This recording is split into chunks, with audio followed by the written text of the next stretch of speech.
അപ്പോൾ അൻവറിൻ്റെ കാര്യത്തിൽ ഇപ്പോഴും ഒരു അനിശ്ചിതത്വം നിലനിൽക്കുന്നുണ്ട്. പക്ഷേ LDFും UDFും അവരുടെ പണിയുമായി ഏറെക്കുറെ മുന്നോട്ട് പോവുകയാണ്. ഇന്നിപ്പോൾ എം സ്വരാജ് മണ്ഡലത്തിലെത്തി. വലിയൊരു സ്വീകരണം LDF പ്രവർത്തകരും CPM പ്രവർത്തകരും എം സ്വരാജിന് നൽകുന്നത് നമ്മൾ കാണുകയാണ്. നേരത്തെ തന്നെ സ്ഥാനാർത്ഥിത്വം പ്രഖ്യാപിച്ചതോടെ UDF കുറെ കൂടി പ്രചാരണത്തിൽ മുൻപന്തിയിലുണ്ട്. നേരത്തെ പ്രഖ്യാപിച്ചതിൻ്റെ ഒരു എഡ്ജാണ്. ഏതായാലും അൻവർ വന്നാലും ഇല്ലെങ്കിലും തെരഞ്ഞെടുപ്പ് കളം നിലമ്പൂരിൽ എത്ര കണ്ട് മൂക്കാൻ പോകുന്നു എന്നുള്ളതും കൂടി സംസാരിക്കുകയാണ്. നൗഫൽ, ഇപ്പോൾ അൻവർ വന്നാൽ ഒരു ത്രികോണ മത്സരത്തിൻ്റെ മൂഡ് വരും, ഇല്ലെങ്കിൽ എന്താവും എന്നുള്ളൊരു ചോദ്യം അവിടെയുണ്ട്. അതിനൊരു പക്ഷേ പ്രവചനാതീതമാണ്. അപ്പം ഈ നിയമസഭാ തെരഞ്ഞെടുപ്പിന് തൊട്ട് മുൻപ് നിലമ്പൂർ ഉപതെരഞ്ഞെടുപ്പ് എത്ര കണ്ട് രാഷ്ട്രീയ പ്രാധാന്യമുള്ളൊരു തെരഞ്ഞെടുപ്പായിരിക്കും? വലിയ രാഷ്ട്രീയ പ്രാധാന്യമുള്ള തെരഞ്ഞെടുപ്പാണ്. കാരണം സാങ്കേതികമായി പറയുകയാണെങ്കിൽ ഒരു MLAക്ക് ഇനി വെറും മാസങ്ങൾ മാത്രമാണ് ആ മണ്ഡലത്തെ തുടരാൻ പറ്റുക, പുതിയൊരു MLA വന്നു കഴിഞ്ഞാൽ. പക്ഷേ വരാൻ പോകുന്ന നിയമസഭാ തെരഞ്ഞെടുപ്പിന് മുമ്പുള്ള ഒരു സെമി ഫൈനൽ എന്ന് തന്നെ നമുക്ക് പറയാമല്ലോ. കാരണം നിലമ്പൂർ മണ്ഡലം എന്ന് പറയുന്നത് ഇപ്പം പാലക്കാടും ചേലക്കരയും തെരഞ്ഞെടുപ്പ് നടന്നപ്പം ഒന്ന് UDFും ഒന്ന് LDFും പിടിച്ചു. അതിൽ ഒന്ന് UDFിൻ്റെ സിറ്റിംഗ് സീറ്റാണ്, മറ്റേത് LDFിൻ്റെ സിറ്റിംഗ് സീറ്റാണ്. അത് അതുപോലെ നിലനിർത്തുകയാണ് ചെയ്തത്. പക്ഷേ ഇത് LDFിൻ്റെ സീറ്റാണ്. LDFിൻ്റെ സീറ്റ് നിലനിർത്താൻ LDFിന് കഴിഞ്ഞില്ല എങ്കിൽ അത് LDFിൻ്റെ പരാജയമായിട്ട് തന്നെ വരാൻ പോകുന്ന മൂന്നാം പിണറായി സർക്കാരിനുള്ളൊരു സാധ്യതയെ മങ്ങുന്ന ഒരു അവസ്ഥയിലേക്ക് കാര്യങ്ങളെത്തും. മറിച്ച് UDFിന് ജയിക്കാൻ കഴിഞ്ഞാൽ അത് അവർക്ക് വലിയൊരു ഊർജ്ജം നൽകുന്ന കാര്യമാണ്. അതിൻ്റെ ഭൂരിപക്ഷം എത്രത്തോളം കൂടുന്നോ അത്രത്തോളം ഊർജ്ജം UDFിന് ലഭിക്കുകയും ചെയ്യും. ഭൂരിപക്ഷം കൂടുന്നതനുസരിച്ച് LDFിൻ്റെ ഊർജ്ജം കുറയുകയും ചെയ്യും. അതുകൊണ്ട് തന്നെ ആ തരത്തിൽ നോക്കുമ്പോൾ ഈ തെരഞ്ഞെടുപ്പ് വളരെ പ്രധാനപ്പെട്ടതാണ്. പക്ഷേ ഈ തെരഞ്ഞെടുപ്പ് ഇപ്പോൾ ചർച്ച ചെയ്യപ്പെടുന്നത് അൻവർ UDF എന്ന നിലയിലേക്ക് ഇപ്പോൾ അതിൻ്റെ ഗതി മാറിയിരിക്കുന്നു എന്നുള്ളത് മറ്റൊരു വസ്തുത. എന്തു പറഞ്ഞാലും ഈ ചിത്രം വ്യക്തമായി നമുക്കിപ്പോഴും പറയാനാവില്ല നിലമ്പൂരിൻ്റെ. കാരണം അൻവറിൻ്റെ സ്ഥാനാർത്ഥിത്വം ഉണ്ടോ ഇല്ലയോ എന്നതിനടിസ്ഥാനത്തിലാണ് ചിത്രം. പിന്നെ ഉള്ളത് അവിടെ STPയുടെ സ്ഥാനാർത്ഥിയാണ്. ഇത്തവണ CPMന് ഒരിക്കലും UDFിൻ്റെ മേലെ STPയുടെ വോട്ട് വാങ്ങിയെന്ന് ആരോപിക്കാൻ കഴിയില്ല എന്നുള്ളത് മാത്രമേ അതിൽ കാര്യമുള്ളൂ. STP ഏകദേശം ഒരു 5000 വോട്ടിനടുത്ത് STPക്ക് മാക്സിമം പിടിക്കാൻ കഴിയുള്ളൂ എന്നാണ് എൻ്റെ ഒരു വിശ്വാസം. മറ്റൊന്ന് BJP ഇതുവരെയും ഇന്നും സംസ്ഥാന പ്രസിഡന്റ് രാജീവ് ചന്ദ്രശേഖരൻ പറയുന്നത് അവിടെ സ്ഥാനാർത്ഥി ഉണ്ടോ എന്ന് ഞാനിപ്പോൾ പറയുന്നില്ല എന്നാണ്. അതായത് സ്ഥാനാർത്ഥി പ്രഖ്യാപിക്കണോ വേണ്ടോ എന്നുള്ള കാര്യത്തിൽ BJP ഇപ്പോഴും തീരുമാനമെടുത്തിട്ടില്ല. അതുകൊണ്ട് BJPയുടെ വോട്ട് എവിടേക്ക് പോകുന്നു എന്നുള്ളതും വളരെ പ്രധാനപ്പെട്ടതാണ്. മറ്റൊന്ന് ആര്യാടൻ ഷൗക്കത്ത് ഒരു തവണ അവിടെ മത്സരിച്ചതാണല്ലോ. അന്ന് അദ്ദേഹത്തിന് വലിയ ഭൂരിപക്ഷത്തിന് തോൽക്കേണ്ടി വന്നു. ഇപ്പോൾ അദ്ദേഹം ആ ഒരു ഇമേജിലല്ല മത്സരിക്കുന്നത് എന്നുള്ളത് അദ്ദേഹത്തിൻ്റെ ഒരു പോസിറ്റീവാണ്. ഇപ്പോൾ നേരത്തെ അജിം ഷേഖ് സൂചിപ്പിച്ചതുപോലെ ആര്യാടൻ മുഹമ്മദുമായും ആര്യാടൻ ഷൗക്കത്തുമായും ഒക്കെ മുസ്ലിം ലീഗിന് അത്ര നല്ല ബന്ധമായിരുന്നില്ല. പക്ഷേ ഇപ്പോൾ അതിലൊക്കെ മാറ്റം വന്നിട്ടുണ്ട്. അദ്ദേഹത്തിൻ്റെ ആ ഒരു കാർക്കശ്യത്തിലൊക്കെ ഒരു ഭയങ്കര ഡയല്യൂഷൻ സംഭവിക്കുകയും മുസ്ലിം ലീഗുമായി ഒരടുത്ത ഒരു ബന്ധം സ്ഥാപിക്കാൻ ആര്യാടൻ ഷൗക്കത്തിന് സാധിച്ചിട്ടുണ്ട്. അപ്പോൾ അതുകൊണ്ട് തന്നെ അന്നുണ്ടായിരുന്ന ആ ഒരു അസ്പൃശ്യത ഒന്നും ഇപ്പോൾ ഇല്ല എന്നാണ് എനിക്ക് തോന്നുന്നത്. അത് ഷൗക്കത്തിന് ഗുണം ചെയ്യും. മാത്രമല്ല നേരത്തെ പറഞ്ഞ ആ ഘടകങ്ങൾ, അതായത് ഇനിയൊരു ഭരണം കൂടി മുസ്ലിം ലീഗിന് നഷ്ടപ്പെടുത്താൻ കഴിയില്ല. 10 കൊല്ലം ഭരണത്തിൽ നിന്ന് മാറി നിന്ന ഒരു പാർട്ടിക്ക് ഇനി മൂന്നാമതും അല്ലെങ്കിൽ 11ാം വർഷം മുതൽ വീണ്ടും ഭരണത്തിൽ നിന്ന് മാറി നിൽക്കുക എന്നത് ആലോചിക്കാൻ പോലും പറ്റാത്തതാണ്. അതുകൊണ്ട് തന്നെ മെയ് മറന്നുകൊണ്ട് മുസ്ലിം ലീഗ് മുന്നിട്ട് ഉണ്ടാകുമെന്നുള്ള കാര്യത്തിൽ ഒരു തർക്കവുമില്ല. ലീഗ് വളരെ ശക്തമായി മുന്നിട്ട് നിന്ന തെരഞ്ഞെടുപ്പുകളിലൊക്കെ അവിടെ വിജയിക്കാൻ UDFിന് സാധിക്കുകയും ചെയ്തിട്ടുണ്ട്. അതുകൊണ്ട് തന്നെ ലീഗിൻ്റെ കൃത്യമായ പങ്കാളിത്തം ഇതിലുണ്ടാകുമെന്നുള്ള കാര്യത്തിൽ തർക്കമില്ല. അതാണ് ഞാൻ കാണുന്ന ഈ തെരഞ്ഞെടുപ്പിൽ UDFിൻ്റെ ഏറ്റവും വലിയ പോസിറ്റീവായ ഒരു എലമെൻറ്റ്. രണ്ടാമത്തെ കാര്യം, ഷൗക്കത്തിന് നിലമ്പൂർ മണ്ഡലം വളരെ പരിചിതമാണ്. നേരത്തെ മത്സരിച്ചതുകൊണ്ട് മാത്രമല്ല അവിടെ നിലമ്പൂർ നഗരസഭാ ചെയർമാൻ എന്ന നിലയ്ക്കുള്ള പരിചയമുണ്ട്. അല്ലാതെ അദ്ദേഹം അവിടെ ആദിവാസി മേഖലയിലടക്കം ഒരുപാട് മറ്റേ സാംസ്കാരിക പ്രവർത്തനങ്ങൾ മാത്രമല്ല പല സാമൂഹിക പ്രവർത്തനങ്ങളൊക്കെ അദ്ദേഹം പല തലങ്ങളിലായി നടത്തിയിട്ടുണ്ട്. അങ്ങനെയുള്ള പരിചയം അദ്ദേഹത്തിനുണ്ട്.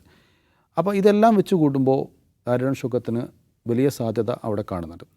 പക്ഷേ എം സ്വരാജ് വരുന്നത് വരെ ആ സാധ്യത നമുക്ക് വളരെ വലുതായി പറയാമായിരുന്നു. പക്ഷേ എം സ്വരാജ് വന്നതോടുകൂടി CPMനുണ്ടായിരിക്കുന്ന ഗുണമെന്ന് വെച്ച് കഴിഞ്ഞാൽ അവരുടെ ആവേശം ഇരട്ടിയിലധികം വർദ്ധിച്ചിരിക്കുകയാണ്. കാരണം അവർക്ക് ഏറെ കാലത്തിന് ശേഷം ഒരു ചിഹ്നത്തിലൊരു സ്ഥാനാർത്ഥി, പറഞ്ഞു നിൽക്കാൻ കഴിയുന്നൊരു സ്ഥാനാർത്ഥി അവർക്ക് മുന്നിൽ വന്ന് നിർത്തിയിരിക്കുകയാണ്.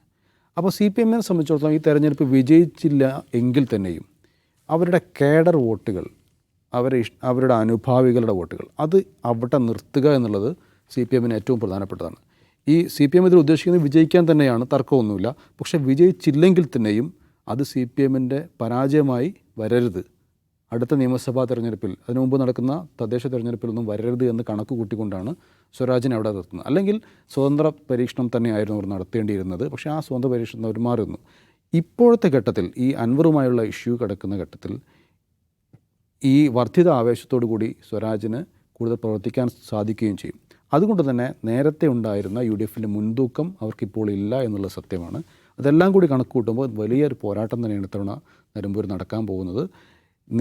പോത്തുകല്ല്, അമരമ്പലം ഈ 2 പഞ്ചായത്തുകളിൽ LDF-ന് വലിയ മുന്നേറ്റം ഉണ്ടാക്കാൻ സാധിക്കും. പക്ഷേ മറ്റ് പഞ്ചായത്തുകളിൽ നിലമ്പൂർ നഗരസഭയിലും അത്ര മുന്നേറ്റം ഉണ്ടാക്കാൻ LDF-ന് സാധിക്കണമെന്നില്ല. പക്ഷേ ഇവിടങ്ങളിലൊക്കെ ഈ പറയുന്ന ഒരു വലിയൊരു ഫ്ലോട്ടിംഗ് വോട്ടുണ്ട്. ഇപ്പം നിലമ്പൂർ 6000, അങ്ങനെ ഒരു 6000, 5000, 4000 വോട്ടിൻ്റെയൊക്കെ ഒരു ഫ്ലോട്ടിംഗ് വോട്ടുണ്ട്. അത് LDF-നും UDF-നും അങ്ങോട്ടും ഇങ്ങോട്ടും പോകാവുന്ന വോട്ടുണ്ട്. ആ വോട്ട് ആര് പിടിക്കുന്നു എന്നനുസരിച്ചിരിക്കും കാര്യങ്ങൾ. ഏതായാലും ആദ്യത്തേതുപോലെ ഒരു വലിയ മുൻതൂക്കം ഇപ്പോൾ UDF-നില്ല, എന്നാൽ നേരിയ മുൻതൂക്കം ഉണ്ട് താനും. പക്ഷേ വരും ദിവസങ്ങളിൽ എങ്ങനെ പ്രചാരണം മുന്നോട്ട് പോകുന്നു, അൻവറിൻ്റെ നിലപാട് എവിടം വരെ നിൽക്കുന്നു എന്നൊക്കെ അനുസരിച്ചിരിക്കും കാര്യങ്ങൾ. അജിംസ്, ഈ ചിഹ്നത്തിൽ മത്സരിക്കുന്നത് ഗുണത്തിനൊപ്പം ദോഷവും ചെയ്തേക്കുമെന്നൊരു തോന്നലുണ്ടോ CPM-ന്? അങ്ങനെയല്ല, നമ്മൾ അങ്ങനെയല്ല അതിനെ കാണേണ്ടതെന്ന് തോന്നുന്നു. ഞാൻ ഇന്നലെ പറഞ്ഞിരുന്നു, അതായത് LDF-നെ സംബന്ധിച്ച് അവർക്ക് ലഭിക്കാവുന്ന ഏറ്റവും മികച്ച സ്ഥാനാർത്ഥിയാണ് M. സ്വരാജ്. അത് ഇപ്പോഴത്തെ രാഷ്ട്രീയ സാഹചര്യത്തിലാണ് ഞാനത് പറയുന്നത്. അതിനർത്ഥം CPM-ൽ ഇനി വേറെ നല്ല ആളുകളില്ല, സ്വരാജിനേക്കാൾ മികച്ചവരില്ല എന്നല്ല അതിനർത്ഥം. അത് പല കാരണങ്ങൾ കൊണ്ടാണ്. ഒന്ന്, ഇപ്പോൾ ഇതുവരെയുള്ള ഈ തെരഞ്ഞെടുപ്പ് പ്രഖ്യാപന ശേഷം ഇതുവരെയുള്ള കാര്യങ്ങൾ നോക്കുക, ഒരു തെരഞ്ഞെടുപ്പ് അജണ്ട സെറ്റ് ചെയ്യപ്പെട്ടിട്ടില്ല ഇതുവരെ. ആകെയുള്ള അജണ്ട എന്താണ്? അൻവറും UDF-ഉം തമ്മിലുള്ള ചക്കളത്തി പോരാണ് ഇപ്പോൾ നമ്മൾ കണ്ടുകൊണ്ടിരിക്കുന്നത്. അതാണ് തെരഞ്ഞെടുപ്പിൻ്റെ അജണ്ട എന്ന് UDF-ഓ അൻവറോ LDF-ഓ കരുതുന്നില്ല. ആയിരിക്കില്ല, അത് മാറും. അപ്പോൾ അൻവർ നാമനിർദ്ദേശ പത്രിക കൊടുക്കുന്നതോടുകൂടി ആ ചിത്രം വ്യക്തമാവും, അദ്ദേഹം മത്സരിക്കുകയാണെങ്കിൽ. പക്ഷേ യഥാർത്ഥത്തിൽ നിലമ്പൂർ എന്താണ് തെരഞ്ഞെടുപ്പ് അജണ്ടയാവേണ്ടത്? അത് നിലമ്പൂരിൻ്റെ വികസനമാണോ? നിലമ്പൂരിൽ മലയോര ഹൈവേ ഇല്ല, നിലമ്പൂർ ബൈപ്പാസ് പണിതിട്ടില്ല, കഴിഞ്ഞ 9 വർഷമായിട്ട് അൻവർ ഒന്നും ചെയ്തില്ല.